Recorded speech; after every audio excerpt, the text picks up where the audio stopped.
Welcome to another episode of Whatchu Spinnin. This is episode 58. We're here in the new Snake Pit, not an insane asylum. That is a door. We're not completely padded in. No.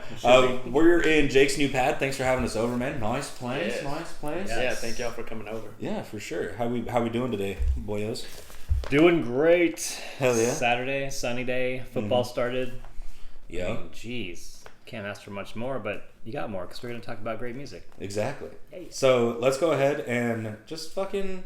Anybody got anything they want to talk about, or should we just go right on into it? No? No? Let's jump in. All right, let's jump in. Let's go ahead. Jacob, hit me. Yeah, so 2019, Michael Kiwanuka was my pick. It's some soul, some funk. One of my favorite albums of the year at that time. It was really, I was getting more into like soul music and funk. Same year that Black Puma's album came out. Mm-hmm. Also, Dorian Jones also dropped an album that year. So a lot of good soul music coming out for that year, but definitely one of my favorites. I knew you guys would like it. Oh, yeah. But I'll let you guys speak for yourself. What do you guys think about it? What are y'all thoughts?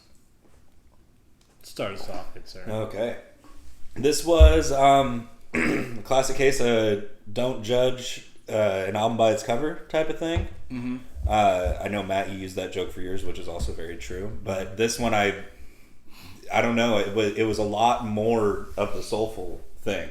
Because I think in the moment, I didn't hear that you had said soul funk type stuff. Mm-hmm. I didn't fully hear what you said, and I was like, okay, and just the cover, he's wearing a weird ass shirt. I was like, oh, this is gonna be funky reggae, hell yeah. And then I was like, not even remotely close, hell yeah. But it was a pleasant surprise. The guy fucking shreds on the guitar. He's got a beautiful voice. The production throughout, there's use of filters on a bunch of stuff, and there's a lot of, it kind of goes all over the place. It starts off pretty strong with You Ain't the Problem, but then there's soft piano shit, Piano Joint, which is one of my favorite songs on it. I was very surprised, and I loved it from the get. I'm in the same boat as Matt when we were talking off cam.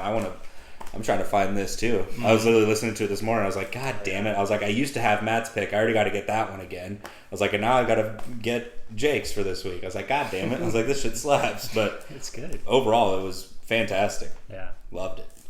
It's rare for me to have such an appreciation right away for an artist. And this one, just for me, was boom. From the opening track. Yes. All the way through the album. It had a gospel feel to it. Mm-hmm. I've been days, the Lord said to me, that whole chorus and melody is so inspiring for me, and I'm sure for a lot of other people too. But this is an incredible album. And it doesn't just stop there with that song. There's other tracks on there Hard to Say Goodbye, Rolling, the way it starts off. It really hooks you. That first song, it's not too upbeat, but it is just enough to be oh, I wonder what the rest of this is going to be. It literally puts its hooks in you early, and then you're just, by the end of it, you're like, what the hell, what was that kind of journey that we just went on? And because it's very, you're right, that one of the highlights of the album for me is within the first 3 tracks, and then so it's fantastic. I love when an album can do that, right off the jump. It's hey, you're hooked now, motherfucker. And this is a Danger Mouse production. Yeah. He plays instruments on some of the tracks too, which I think is really cool. And I didn't even know that until I started looking into it last night. And I was like, what? Because I was just so focused on him as a musician. Yeah. And I kind of went back to his earlier catalog with his opening album. What was it? Home Again. Mm-hmm. That was huge, and that's soulful. It's so good. Yeah. But this album is so great. So thank you for bringing it up and introducing me to this artist, because I'll be looking for more of his stuff and trying to find, like Dorian said, trying to find this on vinyl somewhere. I'm sure we will. I like that you guys are so into it, because definitely when I heard it, I thought it was super powerful for what it was, and even now it holds up so well. It's almost been 5 years that this came out. Yeah. But he's all his other stuff too is really good. His second album, Love and Hate, I think, is also really good. I'd say probably considered by most his best, but this one's just more recent, and I feel a lot easier to get into. Very. I knew you guys would like it because Matt texted me like right away. Like Monday, he was like fire emoji or something. Like he's like, you really like this. Like so, I knew like like it was you guys were gonna like it. But yeah, it's super soulful, super funky too at some points. The bass that you can hear all throughout it is really good. Oh yeah, and yeah, him playing guitar because he's a guitarist in it is also really good. So. Yeah. I was looked up a little bit on him earlier in the past 2 weeks, and I can't remember who was he a guitarist for before he went solo. Wasn't he like in somebody's backing band? I think he was in a band. Yeah, I think he was in a band before. His vocal's amazing too. I mean, yeah, with his range and like the gospel vibe he gives, like I was saying earlier, is just he goes everywhere and he delivers everywhere when he does it. So it's like I said, he inspires with his voice. Yeah. No, and not only that too, but like Dorian was saying, the production on it, the more that I listen to it, I can tell that it was, like mastered really well and curated really well, because you hear those sound effects, you hear like lowering of the tone of the instrument, so his voice comes out more in some songs, and even with like piano joint, you hear how it just sounds so clean, like so filtered, like the sound of the piano. It's the engineering on it's fucking top notch. Yeah, that was outside of the instrumentation, the vocals and the songwriting and everything. I was like, Jesus, this thing was mastered like insanely well. And it flows so well too. Like every song kind of ends and rolls into each other. Yeah, on every song, it just snowballs into the end, and then you get to Light, which I think is a beautiful way to wrap up the album. But yeah, it's. Sometimes with an album, and I think it's rare for this genre in particular, is to have one where cover to cover it just flow. It just once it starts, it's just on. So that even across any album that kind of has that trait, there will be something that breaks it up, and I didn't really notice that with this. It's just straight through. I liked that it had it would have an interlude that was just like short, and then it would have a song right after it that was like a callback to it. That was just like here's introduce this theme or this idea, whatever, from like a strictly like music composition standpoint. It's like introduce this idea and then elaborate on it right afterward. I thought that was a really good way to do that. And then it won like Mercury Prize Award. Oh shit! 2020. I did read that. Yeah. I think it's like a British award. Yeah, because he's British. Yeah, right. Yeah. And I just looked it up. He was the guitarist for Adele back in 2011. That's where he got his start. Okay. Whoa. I knew it was a band. I didn't know it was that. That's cool. When I looked him up, I was like, it was some pop star or something. I was like, I couldn't remember who it was, but yeah, fucking Adele, which is wild. That's bananas that you get that. Like, that's your start, and then you're like, fuck it, I'm gonna go solo. And then you put out a badass record like this. And if you guys are hyping up the other stuff he's put out, I'll definitely have to check it out. But yeah, that's a wild leap to me, to be like, one of the biggest pop stars, I'm her guitarist, and then I'm gonna put out just an award-winning fucking soul funky kind of album. It's very cool. Yeah. How did you? That's wild. Where the fuck did you find him? I found this online, kind of the same way I stumbled across Duran Jones. Gotcha. Through like the record label, but it was kind of the same because I was like really into soul and funk at the time. Okay. So this had also come out that same year as Black Pumas. And I really liked that album, so I was like, let me hear this, let me see what this is like. And I like this more than Black Pumas. It's a lot more. I can agree. Honestly, no. Personally, it's definitely my favorite. Out of not to say anything bad about Black Pumas. We covered. Also super good. Yeah, fantastic album. We covered it on here. We all three of us loved it. But yeah, there's just something about this, because it does have such a disparity between every song. It's just like one can make you feel up here, but it all around is just it's just a feel good kind of thing. Even the songs that are a little bit slower and softer and shit. No, that's Jesus. Yeah. Shout out the internet, man. Real. And then I saw it in person. I think it might have been around the same time for sure that I got the Black Pumas album. So I had to have both. Oh yeah. But more than anything, this one, because I drew a lot more into it, just off the funky side of it, and even the soulful ones like Piano Joint. Another song that I don't mention a lot is it's one of the interludes. I think it's the interlude to Hero, going into Hero, and then you hearing that song, and it's just like the interludes in the beginning, like the part 1 to the part 2s, like just build up to it so well. Yeah. That you hear the song and then you're like, okay, that's like my favorite song. Like Piano Joint. Yeah. It was exactly. It's in my like top that. 3. Yeah. Yeah. So, I loved everything about this album. I'm glad you guys liked it. Oh yeah. It's fucking amazing. Because I think I had seen this like you a couple of times that we've hung out. It's been like where I could see it or on like your Discogs catalog, and I was always like, yeah, what the fuck? And it's got like, you know, the old classic like 70s styled font and everything. I was like, oh, that's like something from eons ago. Yeah. And it's like, no, this is actually like 5 years old. Oh, all right. Yeah. Fuck me then. Like you said when you started, never judge an album by its cover. Right. Yeah. But that's like kind of the cool thing about this, you know, about, you know, this whole fucking formula we have is that you get something like that, or you get something absolutely insane looking like fucking your album, and you're like, what is this? And then you're like, damn, this is actually one of the better albums I've heard in, you know, a handful of years. So Yeah. I love that.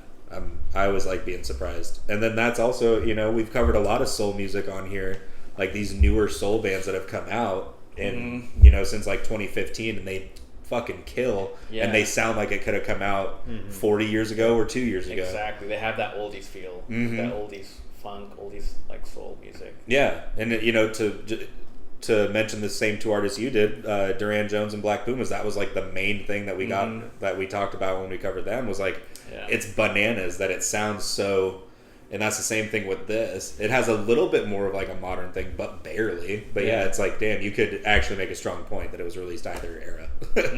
Yeah. Love it. Yes. Love it. Thank you for the introduction. Yeah. Yeah. Do we have any closers? I would just say, dive into his other stuff. Yeah. For the viewers and for everybody. Yeah. Everybody. I mean, it's just very.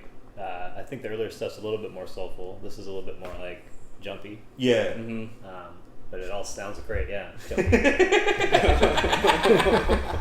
I don't know. I was trying to think of a good word. No, that wasn't no, the right it word. is. It is. Yeah. I mean, you're right on Yeah. the nose there. Yeah. Is this his most recent one, or is this like kind Yeah. of, okay. Yeah, the Love and Hate, I want to say that's what it's called, came out a few years before it. Okay. And then his first one, Home Again. Home Again, I think was early 2010s. Okay. I think so. I could be wrong, but that's just what I think. Definitely check him out. Don't fact check me. don't It's wrong. flame me up. Yeah. Hell yeah.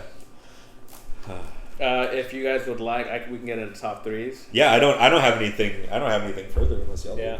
do. Okay. Let her eat. Top 3 honorable mention. Piano Joint. Yep. It could have been in my top 3, but I have they rotate every time I listen to this album. It's something different. We'll revisit it in a week. Yeah. And then he'll tell you. Challenged. Piano Joint. Number 3, I'm gonna go Hero. You Ain't the Problem for number 2, and then Rolling as the first one. But yeah, those first 3 songs are like. Yeah, starting the album off like that. You're Super just like, strong, what yeah. am I listening to? This is amazing. Right. Yeah. I'll go next. Honorable mentions for me, I've Been Dazed and Light. Really like those two. We went over I've Been Dazed. I mentioned Light. I feel like that was a really strong finish to it. It wrapped it up perfectly. Didn't really leave you wanting more, but you wouldn't have been pissed if there was. Number 3 for me, Piano Joint. It goes without saying. Number 2, You Ain't the Problem. Great way to get the hooks in you to start the album. And then number 1, Final Days. That drum track for me. I don't know what it was. The drums on that, like that whole song altogether is just very nice. Kind of smooth. Oh, yeah. For me, honorable mention was Light. And then 3, 2, 1, I had Rolling. Hard to Say Goodbye. And then I've Been Dazed. And then that song, I just kept playing over and over and over and over. Hell yeah. So, Fuck yeah. Again, thank you. Good Absolutely. Yeah. Yeah, thank you. That was Kiwanuka by Michael Kiwanuka, released in 2019, which was Jake's pick for this week. Fantastic shit. Go ahead, check it out if you haven't. If you don't, you're a stooge. Anyway, we'll be right back to talk about my pick for this week. This is What You Spin in episode 58.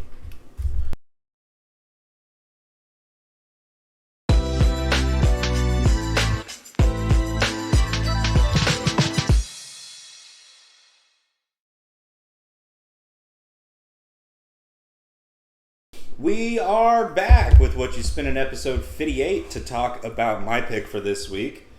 This is For Emma, Forever Ago by Bon Iver, released in 2008, his debut album. Fantastic shit. I love it. Used to not be able to play this album on my old record player because that thing was a hunk of shit. Because this is warped as fuck. If it were a frisbee, you ain't getting much out of it. Okay. But anywho, I'll shut the hell up for a minute. What did y'all think of it? So did you find it on the floor somewhere when you bought it originally? Is that why it's all warped? No, I bought it in Salem. I went up to Salem for a day, checked out a record store there, and drove home. Oh, this is the record that was in the back of your... Oh. Yeah, and it was in my back seat because I put it in the shade, and then by the time I got on I-5, I was in a different... the sun was hitting that spot perfectly, and so it just warped the fuck out of it. Because I was living upriver, so it was an hour and a half, 45-minute drive of just direct sunlight, basically. Just melted it. Still plays. We played it earlier. I think it gives it character. How long have you had it then? What the fuck? I've had it 8-9 years. Yeah. I've had it since 2015. That's awesome. Yeah. I think it adds to the theme of the record. It's a very melancholy record. It's very... Oh, yeah. It's got a tone that is set right away from the opening track. And I've never listened to De Bon Iver. I think I'm saying that right. Hopefully. I believe so. I used to say Bon Iver, and then people were like... Don't you say that! This guy. Nerd. You get killed for that shit. I was kind of taken back because I wasn't expecting that. I was expecting maybe some bluegrass folky kind of a little bit more upbeat, and it was the opposite of that. And I like that kind of stuff. Me too. It reminded me of Mimicking Birds a little bit. I was like, Matt's gonna like this because it's not a sad. lot. It's sad Mimicking Birds, which they're already sad, but it's different kind of sad. Yeah. It's lonely. That one's Mimicking Birds is heartbreak and loss. Bon Iver, this album at least, is fucking just loneliness. Yeah. And the whole history behind this album and how it was recorded and the thought process that he was going through to make this album, going in the middle of Wisconsin in his dad's cabin. Yeah, hunting his own food for that's insane. months. Yeah. And then making this kind of music and these kind of songs and then kind of sitting on it for a while, I think. I don't think he released it right away. He had to have his friends encouraged him to release it. That's crazy. And for him not to want to do that right away, it says a lot about, I guess, his character, and he wanted to make sure it was just perfect. I don't know. But it sounds really good, the way he did it. So, very cool music. I like the instruments he uses. I think there's a little bit of banjo in there. Oh, yeah. Which I like hearing that anytime. There's a lot of mythology at this point now with the making of the album and everything. And it's nuts because he just went out in the wilderness and was kind of going through a hard time and just almost dying. He had mononucleosis and shit, from a liver infection. Yeah. Which I feel is kind of just says a lot for us as people. Everyone feels like that at some point, and we're going through some shit, Yeah. But music, that being a way to kind of find a way to heal yourself, because that's what he did with this essentially. This really helped him out. Yeah. Him making music and doing that as a pastime. Who knows what would have happened if he didn't drop this or I can guarantee you he wouldn't have worked with Kanye West or and everything that exactly everything that came after it too. He him and his group, his band, they got super popular and and they made more music and high rated charts and everything. So it definitely helped out a lot. But just the music in itself, how he expresses how he was feeling at the time, is a lot more telling too than the whole side of the story. Because there's a lot to talk about with the making of it. I'm sure he's got to have stories of him, what he was going through and stuff. Because he's out in the wilderness for 3 months, shit. Just alone and shit. And then one of his MacBooks took a shit and he just buried it in the snow, and that was what started this. Was he was I needed a new mindset or whatever, and so he buried the laptop. He didn't even try. He's fuck this. Buried it in the snow. Had a bunch of songs on there too, I think, right? It was all unfinished music from crazy. Prior to this whole thing, and so he's yep, fuck it. If I can't work on that, might as well start a whole new thing. And this came out, like I said, this was his debut, and then since then he just did a song with Beyonce on Travis Scott's new album. He had a massive hand in the production of My Beautiful Dark Twisted Fantasy by Kanye. He was on 808s and heartbreaks, like all over the fucking Taylor Swift, like everything Yeah. he's doing, like is super good. And yeah, it's nuts that this was his first album, dude. I know. It dropped on MySpace, dude. Yes, dude. That's even more insane. Dude. Right? Yeah. Like it was basically like if this got released today, like the way it got released, it would have been like Pay What You Want on Bandcamp. Yeah. It would have been one of those if this came out last year. It like that was the equivalent kind of energy. Nuts, dude. And it's so wild because it's so fucking good, you know? It like fuck picking a top 3 for this album because it's like I love every fucking song on this for various reasons. It's just the music's so well written, it's so well recorded, but which is bananas to say because it has that very run down, like it sounds like it was recorded in a fucking hunting cabin, you know? Because it was, but that's what gives it. This album has a lot of charm to me. It's got that kind of solitude feel. It makes you in that head. It's not like in a bad sense, but it puts you in that mindset of yo, this is like fucking I can imagine. We were just talking, your sister went to see him in Bend. Yeah, she went to go see him in Bend like a month ago that they played, and she said like she hadn't seen that many people bawling. I would have been weeping like a fucking child. Yeah. Like that's insane. Like it's that powerful, like the music, especially like you were saying, it puts you in that headspace of not like just what's going on at the time with him, and everyone can kind of personalize with that because we've all been through a shitty time at one point. Yeah. So it's like healing, dude. Like it's really is. She said he didn't play much of it. He played Skinny Love, of course, but everything else on this is just amazing. Yeah. Like, and it's all really individually him. Like he gets help from like some of his bandmates and his friends, but it was mainly like just him doing this. Yeah. And one of the best things about it, like it was enough that they highlighted on the Wikipedia article for this, is like the choral-esque sounding vocals that was like inspired by the Vienna Boys Choir, and it's just like and that falsetto he has too, dude, to go along with that. Yeah. So he's just like doing 8 takes of the choruses with just him basically fucking and giving it that chorus kind of sound, which is just insane. It's so well done. So well done. All of his other stuff is really good too. Yeah, the self-title is pretty amazing. Yeah. 22 A Million. My sister told me to listen to that because that's her favorite album, and it's really good. Yeah, it's like very like you still say it's still very much him, but it has a lot more electronic hints. Okay, I'm down for that. It's like kind of more experimenting because it was around the same time I think that he was working on My Beautiful Dark Twisted Fantasy. So he had like inspiration from like Kanye's electronic like feel like that. Yeah. So it's also really good.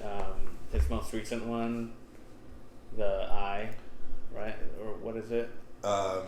That one that has Hey Ma on it. That album's also really good. So yeah, all of his stuff's really good. Like all of his music, I think it's good to get into for like folk.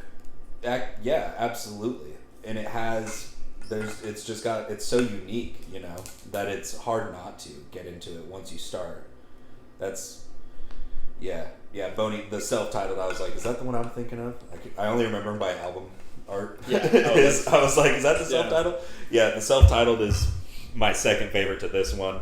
I haven't heard the 22 A Million. I don't think I've heard that one. But yeah, I'm glad that you guys liked it. I knew, Jake, you had some familiarity with it, and then I was like, of course, sad mimicking birds. Different sad mimicking birds. Kind of like early Iron and Wine too, but he stands alone in what he does, and this album is incredible. And to be your first album and to be released like you were saying the way it was on MySpace. Yeah. And he still got momentum from that and was able to, like you were saying also earlier, all the collaborations he's had to do and got to do, you know. It's so cool that he's grown so much and so many different genres that you pointed out there. Yeah. Hell yeah.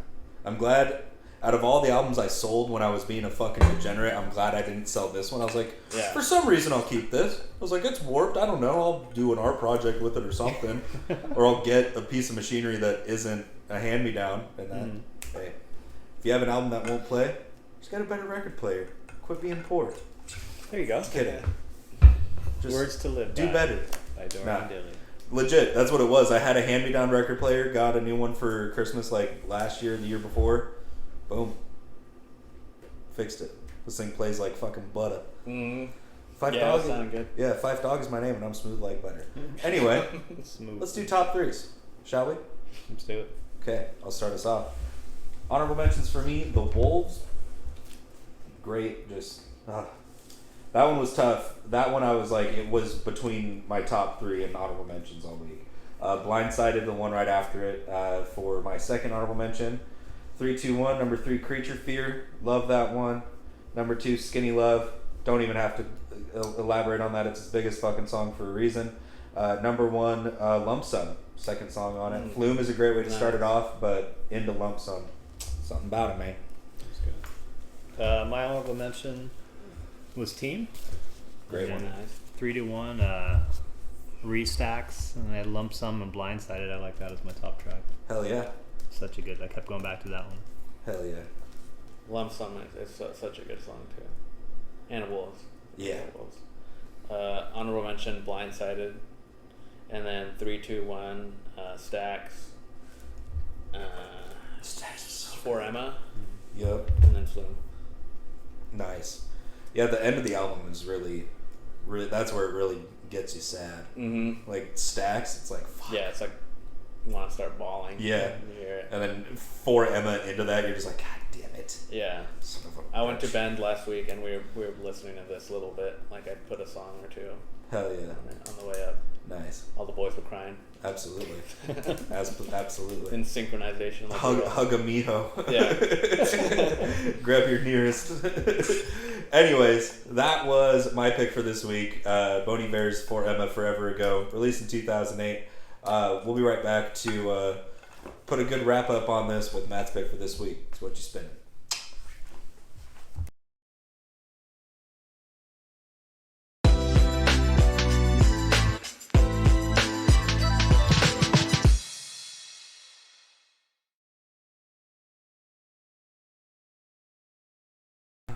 Okay, boys, let's go ahead and wrap this baby up. But before we do that, we got one last album to talk about. Mm-hmm. One that I'm super fucking stoked to talk about.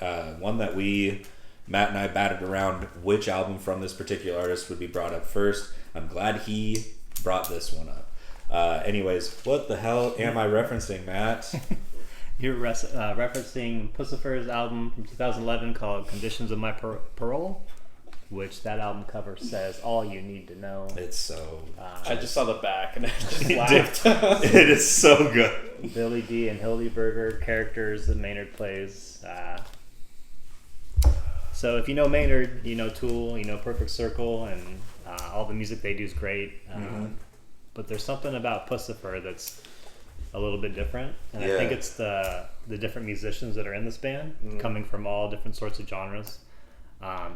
And when you have Maynard on a vocal, it's like... Yeah. And I think this, I always reference it as like, this is Maynard's like most creative control out of his 3 projects. I kind of say it's like, it's Maynard's 9 Inch Nails, but he doesn't play instruments. Like, it's just like it's like very much him, in my opinion. And I think that's kind of how it started, was, it was very much him. And I feel like for some reason, even the stuff that's come out since this, but particularly with this, it's so Maynard. It feels like, it's got some aspects of Tool in it, a little bit. It's got some APC, but then Puscifer is with its own thing. It always has been. But yeah, man. And I'm glad that like this is actually, I just realized this as you were bringing it up. I was like, oh, this is the introduction of Puscifer, which is like the last artist or like the last band of his that we have to bring up. That's true. Because we brought up Tool, Perfect Circle, and now Puscifer, so hell yeah. Yeah, I was interested in it because I like Tool. I like the Perfect Circle when you brought that up. So I saw this, I saw the cover. I looked at his other albums first because I was like, let me see what else he's done. Crazy ass names. So I'm like, okay, like this is gonna be like, I don't know, experimental, like funny, I don't know, going into it, but yeah, it's really good also. You could tell, it is very much Maynard and his more creative, kind of more thinking outside the box with what he's doing. I did like who he collaborated with on this too. I forget her name, but she had some vocals. I wish she was in it more. Karina Round. Yes. Really good female musician. Really good. I wish she was in more songs with her vocals, but no, super good, super funny cover. Everything about it, was good. At some points, I feel like it wasn't too memorable, some songs, but for the most part, it was pretty good listening to. Yeah, and it was good that I liked it. Yeah, a lot of the song structures are the same, but I feel like his lyrics are so funny. And they change throughout each of the songs that you just kind of go on a journey. And like I was saying when I started off, the musicians that are on this album, Tim Alexander from Primus is drumming on some of the tracks. He works with Puscifer a lot. Yeah, actually, on the first album too. So, and you can definitely hear the drumming, and it stands out pretty well. He's got banjo in there, mandolin, and a bukla. I don't have a picture to show the audience, but this crazy synth module that's like a $15,000 programming thing, just turning knobs and stuff. So many cool instruments. The banjo and that thing, and the electronic, and you can hear all those different instruments and elements coming together on this album. And for me, it was an album that kind of inspired this tattoo that I got, kind of related to my buddy that had cancer, and such a good album. It is such a good album. It was. I was telling this to Matt. I had heard "Telling Ghosts" off of this, and hadn't listened to the full album, and then I saw it at Skips back when that was open, and I was like, I got it so early on in me collecting that it was the first time I bought an album just off of the premise that I liked one song. And I was like, no, fuck, if I like that one, there's gotta be other stuff I like. I like Puscifer. Just hadn't heard this album, and so it was the first time I spent $25-$30 for one song basically at the time. Hey, it was worth it though. That's how I got into this album, was just buying the record basically. And I'm glad I did. Pissed I sold it, but glad I did it at one point. I think this album shows their progression too. I think with the first album, V is for Viagra, which is a great album too. I think this is either the third or fourth album from that. The progression and the song structures on this one are so good. Right. They're solid. He's got Nine Inch Nail band members in there helping him out, doing a little stuff too. So you can definitely hear that influence there. Yeah. A little bit.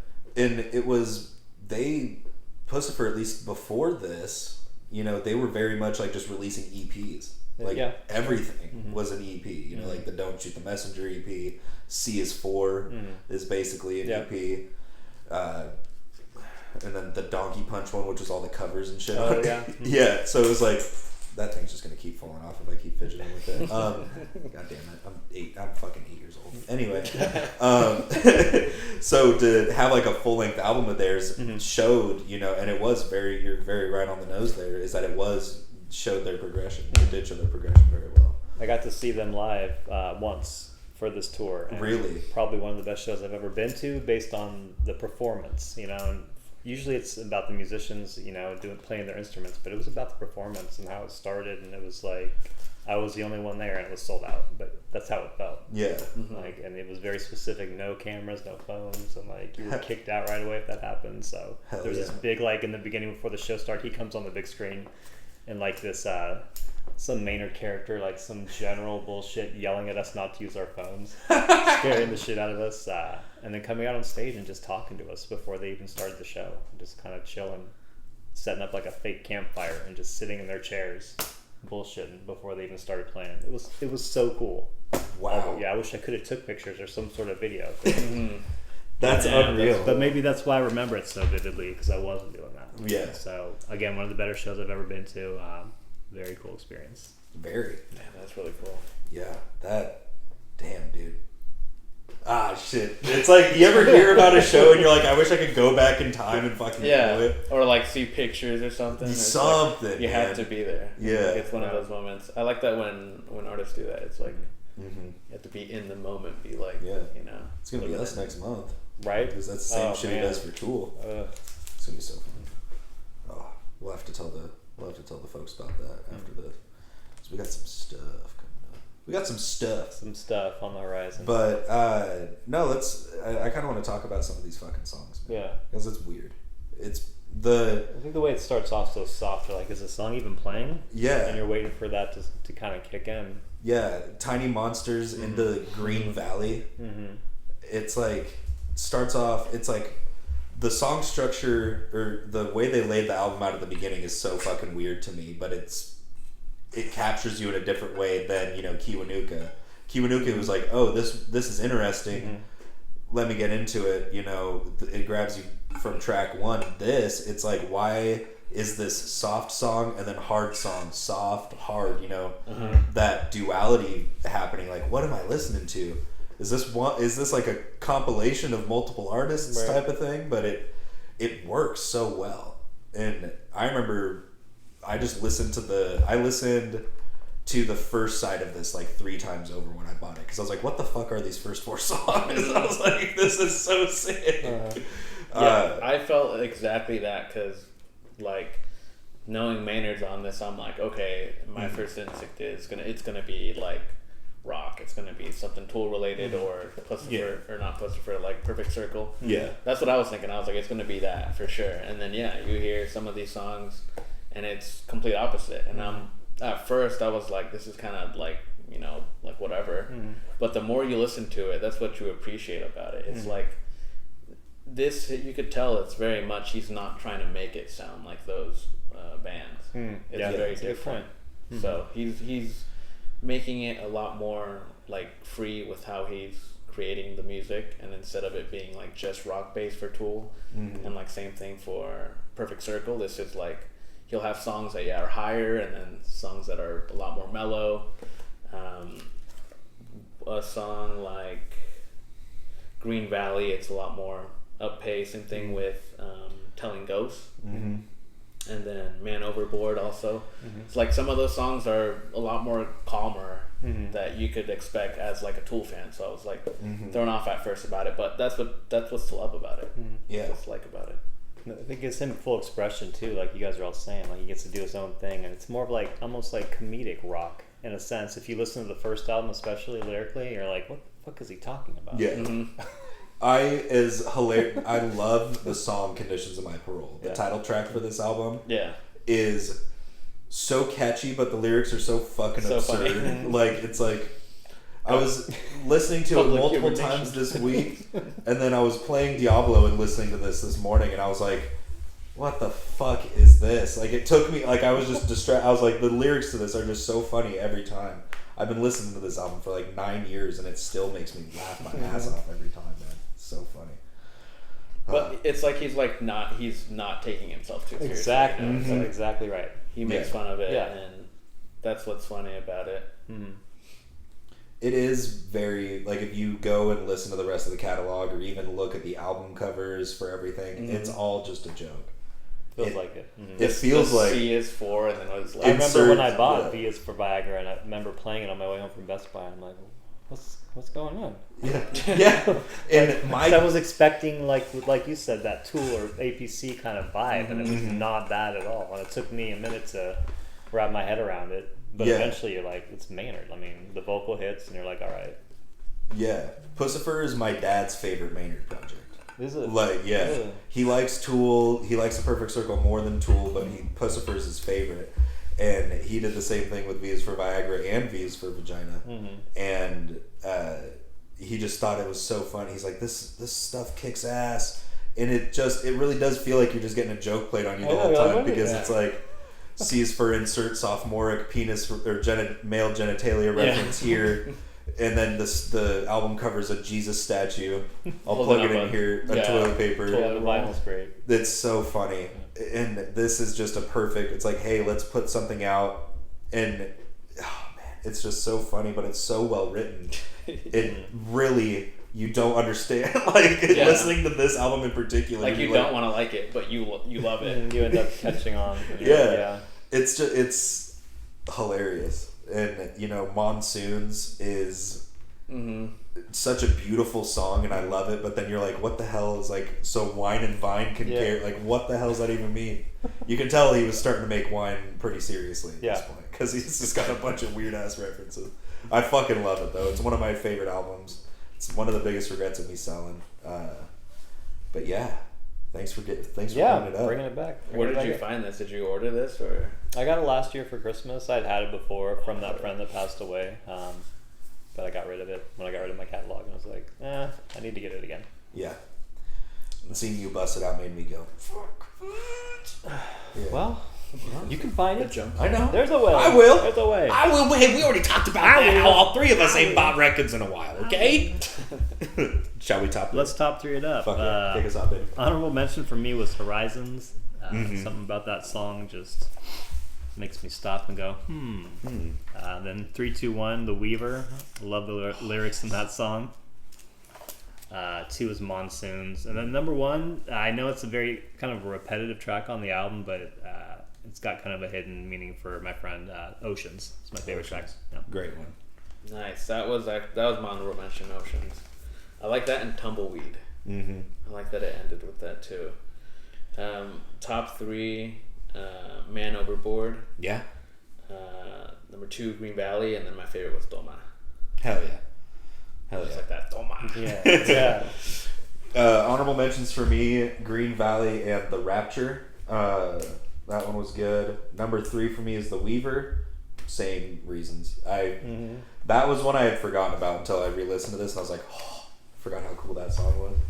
Number 2, Telling Ghosts was the first one I heard off of this, and then number 1, I fell back in love with Monsoons this past couple of weeks. So Monsoons is my number 1.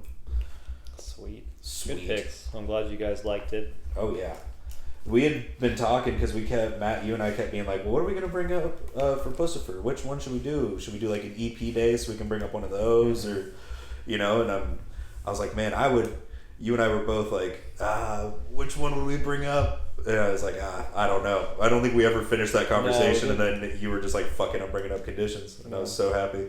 So thanks for bringing it up, man. Yes, sir. That was Conditions of My Parole by Puscifer, released in 2011, which was Matt's pick for this week. This fella. We're going to go ahead and give you guys some news here in a couple seconds and let y'all know what's coming on next episode of Whatchu Spinnin. This has been episode 58.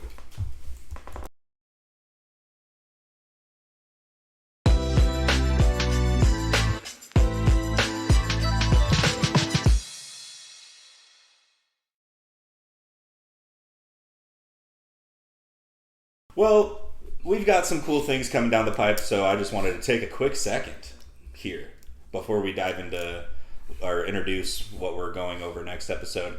After episode 60 will be our last episode for a while of the typical formula of bringing up albums and reviewing them. We're going to be doing a 32 album hip hop bracketology that we've been crafting since episode 45. For a while now. Yeah, episode 40 we've been planning this. Gonna have some guests on. Gonna be single elimination tournament. We're creating a playlist with the three of us went through and picked 32 albums. We're picking a song off of each to put on a playlist to that'll be our review process, and then we'll have them duke it out to the death. That'll be probably starting mid-October, end of October maybe. Yeah, I think so, because we'll have 59, 60. Yeah, so it'll be November. By the time that starts, shit, we can do spooky albums in October then.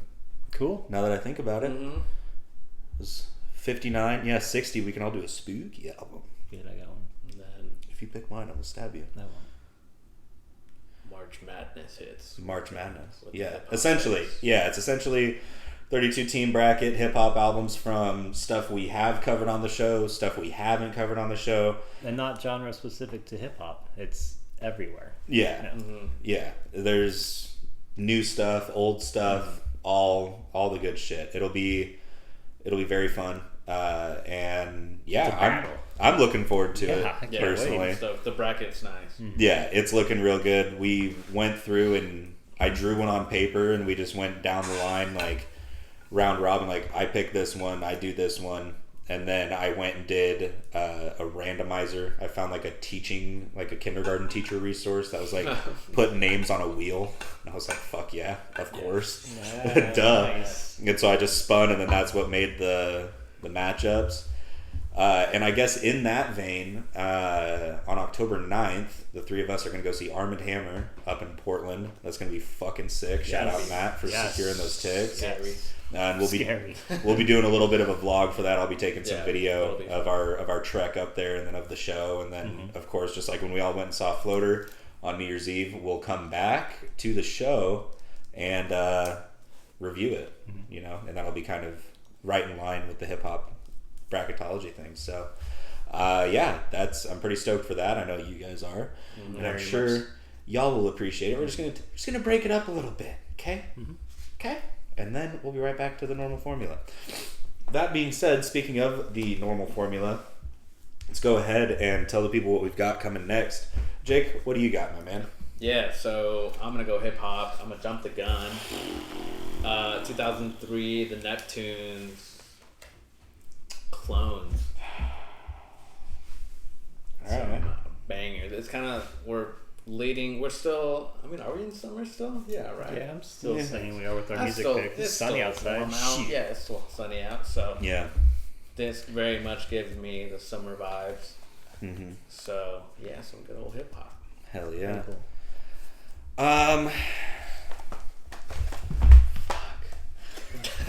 Inquiring minds want to know. I don't know, man. I'm really trying to make a game time decision right now. I've got two in my head. Fuck it. I'm going to go with the one that I've been thinking about for a couple of days now. I'm going Live the Dream by Ramshackle Glory, which I believe was released in 2011. Some good old folk punk for you. Pat the Bunny, one of the bigger figures back in the day for folk punk. One of his many groups that he was in. Ramshackle Glory, Live the Dream. Heck yeah. I don't think I've heard of that. And he says no, folk punk. So like AJJ but with less structure. Very cool. Yeah. Interesting. It's very interesting. I'm a big fan. I think y'all will be too. But what do you got? I got kind of not piggyback off yours, but going with a little bluegrass jazz from a group called Bella Fleck and the Flecktones. Okay. The album's called Live at the Quick from 2002. It is a live album, but I don't give a fuck. I'm just going to go for it. Hey, we liked it when you brought up Another Stony Evening. Yeah. Live at the Quick? Yep. Cool. 2002. I think you guys will enjoy it. There's some singing towards the end, but most instrumental jazz, bluegrass. It's kind of a cool combination of both worlds. Fuck yeah. That'll be tight. I like that. I like that. Neptunes, Bella Fleck and the Flecktones. All right, and Ramshackle Glory. Once again, we kind of didn't mention it with this episode's picks, but we were kind of all over the place with these, and we're all over the place with the ones for next time. I'm super stoked. Yeah. But we'll talk more on episode 59. This has been Whatchu Spinnin, episode 58. We'll see y'all later. As per usual, I'm Dorian. That's Matt. That's Jake. Thanks for stopping by. Deuces.